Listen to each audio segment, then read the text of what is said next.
মা ডাক দিয়া বলতেছে, বাবা বাইজিৎ, মার পানি তৃষ্ণা লাগছে, একটু পানি দাও। বাইজিৎ কলসের মধ্যে দেখেন পানি নাই। পানি আনার জন্য তিনি ঘরের বাহিরে গেলেন। এক গ্লাস পানি নিয়ে দৌড়ায় তিনি ঘরে আসলেন। আইসা দেখেন মা ঘুমা গেছে। এইবার ছোট্ট বাইজিৎ মনে মনে ভাবতেছেন, আমি যদি এখন মাকে ডাক দিই মার ঘুম ভাঙলে কষ্ট হবে। মাথার পাশে গ্লাস নিয়ে তিনি দাঁড়ায় রইছেন। বাইরা বন্ধুরা, শেষ সাথে মায়ের ঘুম ভাঙছে। মা দেখে বাইজিৎ মাথার পাশে দাঁড়ানো, সাথে সাথে বুকে জড়ায় নিয়ে দোয়া করে, আল্লাহ আমার বাইজিৎ আমাকে ডাক দিতে পারতো, ডাক দেয় নাই, আমার কষ্ট হবে। আমি মার এতটা সুখের চিন্তা যেই সন্তানই করলো, আমি মায়ের বদলা কি দিব? দেওয়ার কিছু নাই, আমার কাছে কিছু নাই গো। কিন্তু আল্লাহ তোমার কাছে অনেক কিছু আছে। আমি মার কাছে আছে শুধু দুইটা হাত। আল্লাহ আমি দুইটা হাত তোমার দরবারে বাড়ায় দিলাম। আমার বাইজিৎকে তুমি ওলি বানাইলে আমি খুশি না, জগতের সকল ওলিদের সর্দার বানায় দাও। মা দোয়া করতে দেরি হয়েছে, কবুল হতে দেরি হয় না। এজন্য যুবক, লেখাপড়ার ফলাফল তুমি ভালো চাও, মা বাবারে খুশি রাখো, বাপ মার কথা মতো চলো। নবী বলেন, যদি বাপ মা খুশি থাকে আল্লাহ তোমার উপর খুশি আছে। বাপ মা যদি নারাজ থাকে আল্লাহ নারাজ হয়ে যায়। আর যদি বাপ মার নামে সন্তান বেশি বেশি দান সৎকা করে, তাহলে এই দান সৎকার খবর আল্লাহ কবরের সাথে সাথে পৌঁছায় দেয়। একজন আদর্শ সন্তান বাপ মার নামে মসজিদ, মাদ্রাসা, দ্বীনি প্রতিষ্ঠানে দান করবে। দান করলে পরে বাপ মার কবরের আযাব আল্লাহ দূর করে দেয়। জুনাইদ বাগদাদি একটা ঘটনা কয়ে শেষ দিচ্ছি। স্বপ্নে দেখেন একজন মানুষ জাহান্নামী চেহারা। কে গো তুমি? কো হুজুর আমি আপনার মহল্লারই একজন মানুষ। আজ থেকে বেশ কিছুদিন আগে আমার মরণ হয়েছে। আমি কবরের মধ্যে আযাবে আছি, জাহান্নামের আযাবে। সন্তান বলতে আমার কেউ নাই দুনিয়াতে, একটা মেয়ে রেখে আসছি, কিন্তু মেয়েটারে আমি দিন শিখাই নাই। দেখেন, বাপ মা সন্তানকে শিশুকালে যদি দিন না শিখান পরিণতিটা কি হয়। সন্তানকে শিশুকালেই মাদ্রাসায় পড়ান, মাদ্রাসায় 5 বছর মাদ্রাসায় পড়ান, তারপরে তারে ডাক্তার বানাইয়েন, ইঞ্জিনিয়ার বানাইয়েন, প্রফেসর বানাইয়েন। 5 বছর মাদ্রাসায় পড়াইলে সন্তানটা মুসলমানই শিখবে, বাপ মার কদর শিখবে, আলেমুল আমার কদর শিখবে, কোরআনের মহব্বত অন্তরে জাগা দিবে। ঠিক না? 5 বছর ডাক্তার হওয়া আমার সন্তানের বড় পরিচয় না, সবচেয়ে বড় পরিচয় হলো সে মুসলমানের সন্তান। এজন্য সবার আগে তারা মুসলমানই শিখাইতে হবে। ওই লোক বলতেছে, হুজুর আমার মেয়েটারে আমি মুসলমানই শিখাই নাই, যার কারণে আমার মেয়েটা খারাপ লাইনে চলে গেছে, খালি গুনার কাজ করে, গুনার কাজ করে, পরকালে কোনো ফিকির নাই। আল্লাহ আমাকে জানাইয়া দিছে, আল্লাহ আমাকে জানাইছে, বান্দারে আজ কবরের মধ্যে তুই আযাবে আসো, আযাবে আসো। তোর সন্তান যদি তোর জন্য দোয়া করে অথবা দান সৎকা করে, তোর কথা ইয়াদ করে, তাহলে আমি আল্লাহ এই উসিলায় তোরে মাফ করে দিব। সন্তান যদি বাপ মার কবরের পাশে যায়, একবার সূরা ফাতিহা 3 বার ইখলাস পড়ে, আল্লাহ পাক সাথে সাথে বাবার কবরে আযাব আল্লাহ মাফ করে দেয়। মার কবরের পাশে যদি সন্তান একবার ফাতিহা 3 বার ইখলাস পড়ে, আল্লাহ মার কবরের আযাব আল্লাহ মাফ করে দেয়। আপনার সন্তান আপনার কবরের পাশে যায় কোরআন তেলাওয়াত করবে, নাকি কবরের পাশ দিয়া গান গায়া গায়া চলে যাবে, এই সিদ্ধান্ত নিতে হবে বাপ মার। শিশুকালে যদি মাদ্রাসায় পড়ান, তাহলে কবরের পাশ দিয়া গেলেও কোরআন তেলাওয়াত করবে। ঠিক না? দিন যায় রাত যায়, দিন যায় রাত যায়, 1 মাস 2 মাস 3 মাস এখনো পুরা হয় নাই। 3 মাসে 90 দিন, আরো 3 দিন বাকি আছে 90 দিন হওয়ার। এরপরে নবীদের মেয়াদ শেষ। 40 মণ খেজুর তারে দিতে হবে 3 মাস পর। এখনো 3 মাস পুরা হয় নাই রে যুবক। একটু দিলটা নরম করে আমার নবীর ঘটনাটা শোনো, তোমার জীবনের মোড় ঘুরে যাবে, তুমি বুঝতে পারবা কেমন নবীর উম্মত তুমি হইছো, নবীর কেমন আদর্শ তোমার নেওয়ার কথা, আর তোমার মাঝে এখন কি আদর্শ চলছে, কার অনুসরণ তুমি করতেছো, আর করা দরকার ছিল কোন নবীর অনুসরণ। আল্লাহর নবী এই রাস্তা দিয়ে তিনি যাইতেছেন, নবীজির সঙ্গে আছেন হযরত ওমর ফারুক রাদিয়াল্লাহু তাআলা আনহু। নবীজি ওই রাস্তা দিয়ে যাওয়ার সময় হঠাৎ করে ইহুদি নবীর রাস্তাটা আটকায় দিল, আটকায় বলতেছে, মুহাম্মদ মনে আছে নি 40 মণ খেজুরের কথা, আমার খেজুর দাও, খেজুর দাও। আল্লাহর নবী বলেন, ভাই রে আরো 3 দিন বাকি আছে, তোমার কথা মতে আরো 3 দিন বাকি আছে, 90 দিন এখনো হয় নাই, 87 দিন হয়েছে, 3 দিন বাকি আছে, আমার পুরাপুরি ইয়াদ আছে 3 দিন পর তোমার 40 মণ খেজুর আমি পৌঁছে দেব। ইহুদি তখন কয়, মুহাম্মদ 3 দিন আমি বুঝি না, এখন আমার খেজুর দেওয়া লাগবে, এখন দিতে হবে, নতুবা সামনে যাইতে দেব না, রাস্তা আটকায় দিলাম। আল্লাহর নবী বুঝাইতে চেষ্টা করেন, বাইরে একটু বুঝো, এটা অন্যায়, এটা অন্যায়, কথা ছিল 90 দিন পার হতে দেও। সে বলে, আমি বুঝি না, এত কথা বুঝি না, এত কথা বুঝি না, সামনে তোমাকে যাইতে দেব না। বইলাই মায়ার নবীর কলারের মধ্যে ধরে ফেলেছে। নাউজুবিল্লাহ, জোরে বলুন তো, সে ন্যায় করতেছে না অন্যায় করতেছে? খারাপ, ভালো না খারাপ আচরণ। কিন্তু আমার নবী দ্বীনের নবী, মায়ার নবী, রাগ করেন না, নবী রাগ করেন না। এত খারাপ আচরণ মায়ার নবীর সাথে করলো, এরপরও নবী তারে বুঝান। আমার নবীর কলারের মধ্যে, জামার মধ্যে ধরে ফেলেছে, এরপরও নবীজি তার হাতের মধ্যে মালিশ করেন, ভাইরে একটু বোঝার চেষ্টা করো, তুমি বুঝের মানুষ, তুমি অবুঝের কাজ কইরো না। কয়, আমি এত কিছু বুঝি না। নবীর পাশেই দাঁড়া আছেন হযরত ওমর ফারুক রাদিয়াল্লাহু তাআলা আনহু। বলুন তো, ওমর নরম না গরম? খালি গরম নাকি বেশি গরম? যারে ইবলিসে দেখলেও আর এক রাস্তায় ভাগে, ঠিক না? ওমরের হাতের তলোয়ার সব সময় খোলা থাকতো, খোলা, খাফের ভিতরে ঢুকাইব আবার বের করব, এই টাইম ওমরের হাতে ছিল না। আল্লাহু আকবার।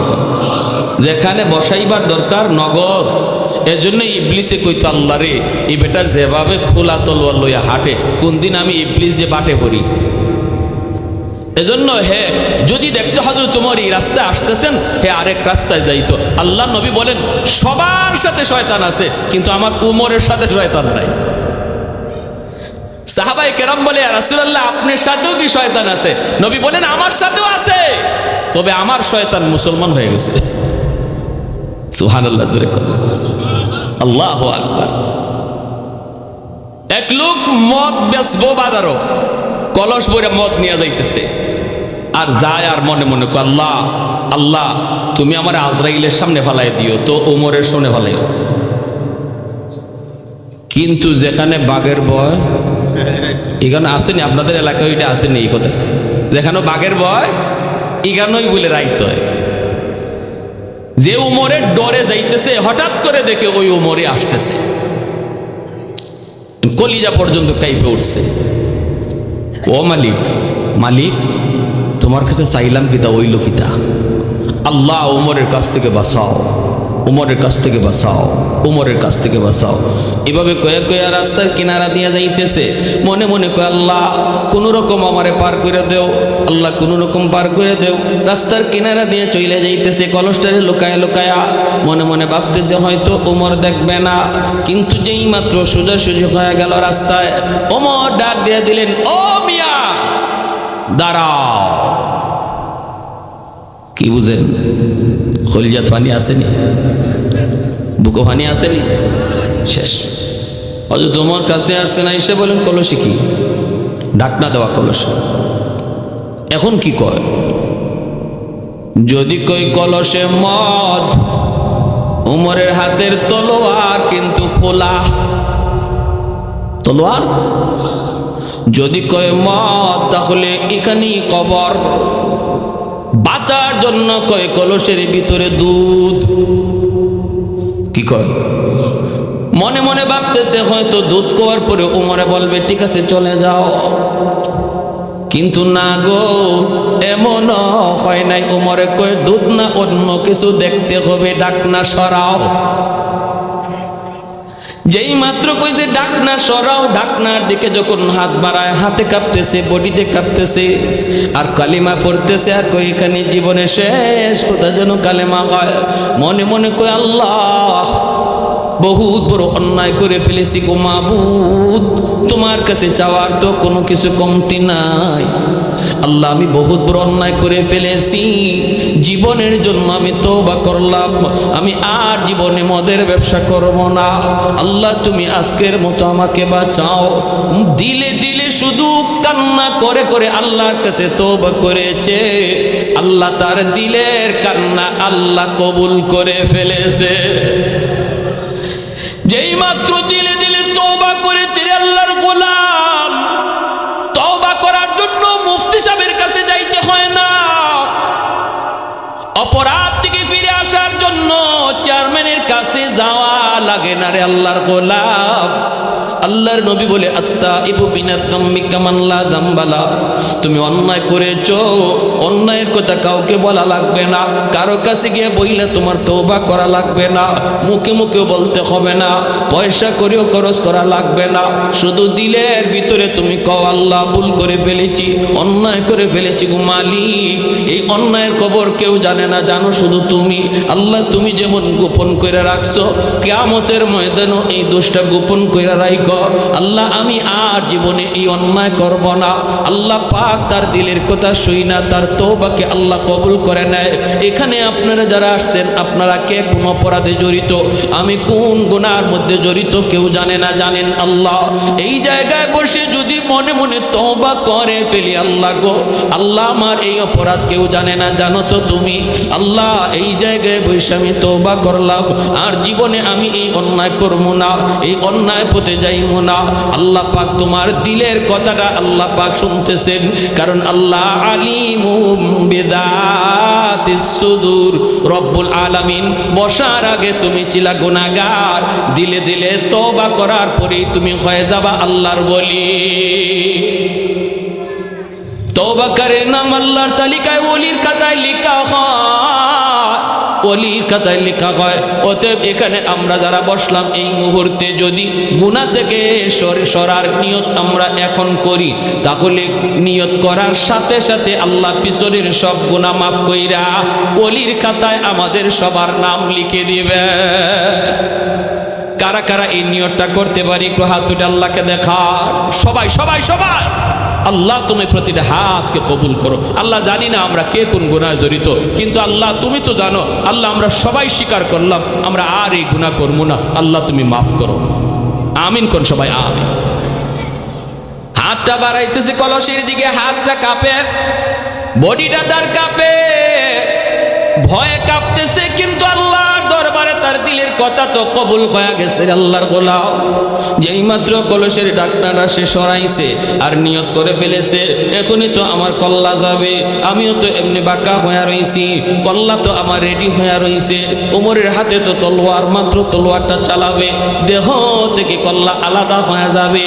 হাতটা যেই মাত্র কলসের মুখের দিকে নিছে, নিয়ে ঢাকনাটা সরাইছে, ঢাকনাটা সরাইতেই আল্লাহু আকবার, আল্লাহু আকবার। তাকায় দেখে কলস ভরা মদ আল্লাহ পাক দুধ বানায় দিছে। আর একটু জোরে সুবহানাল্লাহ। লা জিদ্দা ওয়ালা নিদ্দা ওয়ালা হাদ্দা লিমাওলা, লা জিদ্দা ওয়ালা নিদ্দা ওয়ালা হাদ্দা লিমাওলা। আল আনা কামা কানা ওয়ালাম ইয়ালকা যাওয়ালা, আল আনা কামা কানা ওয়ালাম ইয়ালকা যাওয়ালা। লা মিসলা ওয়ালা সাওয়ারা মিসলাম ওয়া নাযীরা। মান ক্বালা সিওয়া যালিকা কাদ ক্বালা মুহালা, মান ক্বালা সিওয়া যালিকা কাদ ক্বালা মুহালা। লা ওয়ালদা ওয়ালা ওয়ালিদা লা আম্মা ওয়া খালা, লা শিবহা ওয়ালা মিসলা ওয়ালা কুফুয়া লিমাওলা। একটু জোরে সুরে বলেন আল্লাহু আকবার। সেই ওমর আমার নবীর পাশে, এত গরম সাহাবী হযরত ওমর নবীর পাশে, আর নবীর সাথে ইহুদি এত খারাপ আচরণ করতেছে, এরপরও ওমর তলোয়ার চালাইতে পারেন না। গুসায় ওমর ফুলে যাইতেছেন, চেহারা লাল হয়ে গেছে। ওমর অ্যাকশনে যাইতে পারেন না, কারণ মায়ার নবী স্বয়ং এখানে হাজির। আমার নবী ইশারা না দিলে, নবী অনুমতি না দিলে ওমর কিছু করতে পারতেছেন না। কিন্তু গুসায় তিনি কাঁদতেছেন, ঠিক না? আমার আপনার সামনে যদি নবীর সাথে এমন আচরণ কেউ করত, তাহলে আমি বাসমু না মরমু এই চিন্তা আমাদের কারো থাকতো না, ঠিক না? ঠিক না? জোরে কন। এখন তো নামাজ কাজা হইতে পারে, কিন্তু নবীরে আমার সামনে বেইজ্জত করবে আর আমি সায়া সায়া দেখমু, এটা কোনোদিন নবীর উম্মতের কাজ হতে পারে না, ঠিক কি না? আমার আপনার চেয়ে 1000 গুণ এত ভালোবাসা ওমরের অন্তরে। সেই ওমরের অবস্থাটা কেমন হইতেছে এখন বুঝেন। চেহারা লাল হয়ে গেল, চোখগুলা বড় বড় হয়ে গেল, কিরিমিরি খাইতেছেন, কিন্তু নবীর দিকে বারবার তাকাইতেছেন। নবী কোন রকম একটু ইশারা দেননি, বলে এ বেটা উমর, তুই এখনো তাকায় তাকায় দেখস, ওরে সাইজ কর। এরকম খালি ইশারাটা নবী দেন কিনা? আর নবীর ইশারা ছাড়া যদি কিছু করেন, তাহলে তো নবীর কাছে অন্যায় হতে পারে। ওমর চুপচাপ দাঁড়ায় রয়েছেন আর ফুলতেছেন। যেই মাত্র নবীর গলারও ধলে ফেলেছে, আল্লাহর নবী হযরত ওমরের দিকে তাকাইছেন, তাকায় দেখেন ওমরের চোখগুলা লাল হয়ে গেছে, চেহারাটা লাল হয়ে রয়েছে। হবেই তো, হবেই তো, হবে না কেন? মায়ার নবী তখন বলেন, ওমর,